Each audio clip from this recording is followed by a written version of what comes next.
இப்போ இந்த ட்ரெண்ட் லைன்ல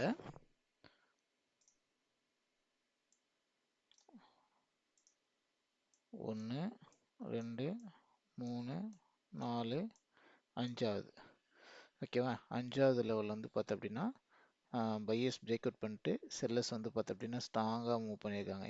இங்கேருந்து ஸ்ட்ராங்காக பையர்ஸ் மூவ் பண்ணியிருக்காங்க.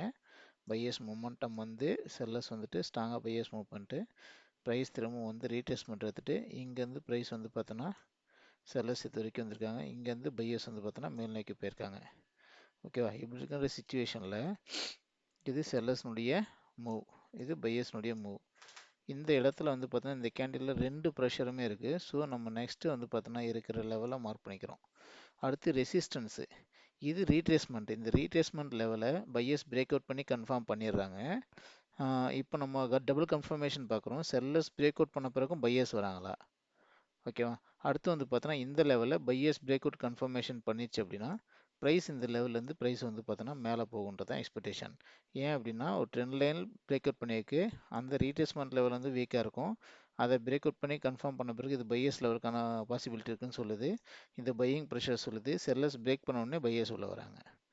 பையர்ஸ் பிரேக் பண்ணி கன்ஃபார்ம் பண்ண உடனே ப்ரைஸ் அந்த இடத்த நோக்கி வரும்போது அங்கேருந்து புல் பேக் எடுக்கு. ஓகே. நெக்ஸ்ட் வந்து பார்த்தோம் அப்படின்னா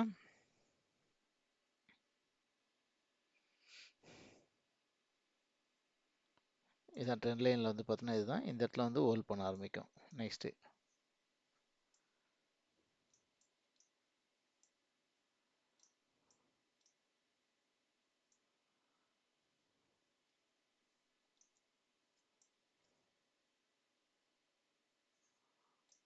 இங்கே பார்ப்போம்.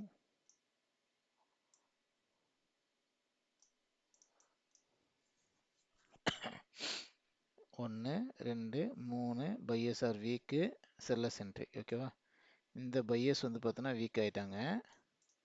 ஓகேவா. அடுத்து வந்து பார்த்தோன்னா செல்லர்ஸ் பிரேக் அவுட் கன்ஃபார்ம் பண்ணுறாங்க. பையர்ஸ் பிரேக் பண்ணோடனே கன்ஃபார்ம் பண்ணுறாங்க. செல்லர்ஸ் பிரேக் அவுட் பண்ணி எக்ஸாக்ட்லி இங்கே வந்தோடனே ப்ரைஸ் வந்து கீழ் நோக்கி போக ஆரம்பிக்குது.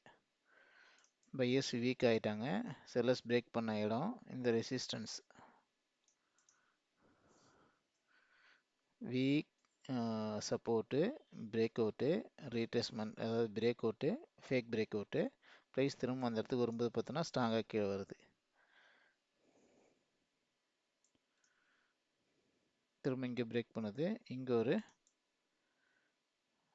வீக்கான ரீட்ரேஸ்மெண்ட் லெவல். இங்கே இந்த ரீட்ரேஸ்மெண்ட் லெவல் வந்து பார்த்தோன்னா இந்த retracement level sellers rejection, buyers break பண்ண உடனே ஸ்ட்ராங் செல்லர்ஸ் வந்து பார்த்தோம் அப்படின்னா உள்ளே வந்துட்டு இங்கே வந்து க்ளோஸ் ஆகிருக்காங்க. பிரேக் அவுட் பண்ண உடனே ப்ரைஸ் இங்கேருந்து வருது. திரும்பவும்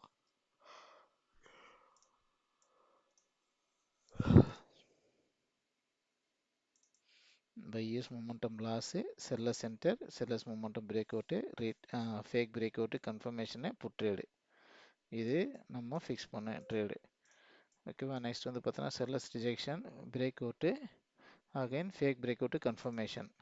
இப்போ இந்த ரெசிஸ்டன்ஸ் வந்து பார்த்தோன்னா பிரேக் பண்ணி கன்ஃபார்ம் பண்ண உடனே ப்ரைஸ் வந்து பார்த்தோன்னா அந்த இடத்துக்கு வருது. வரும்போது பார்த்தோன்னா புட் ட்ரேடு. ஓகே. இப்போ இதுக்குள்ளே இது ரேஞ்சிங் ஆகுது.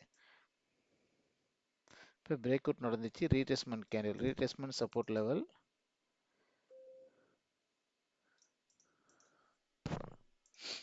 இந்த சப்போர்ட் லெவலில் வந்து பார்த்தோம் அப்படின்னா ஃபேக்காக தான் பிரேக் பண்ணியிருக்கு அப்படின்றது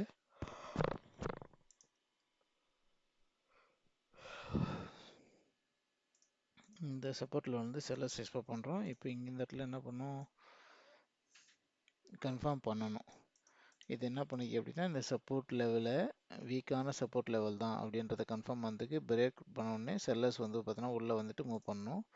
இப்போது செல்லர்ஸ் உள்ளே வராங்க. இது பிரேக் ஆன உடனே, அதாவது இந்த சப்போர்ட் பிரேக் ஆனதும் செல்லர்ஸ் வந்துட்டு பையர்ஸ் உள்ள வந்திருக்காங்க. இது பிரேக் ஆன உடனே தான் செல்லர்ஸ் உள்ளே வருவாங்க. பிரேக் ஆனதும் செல்லர்ஸ் உள்ளே வராங்க. ஓகே.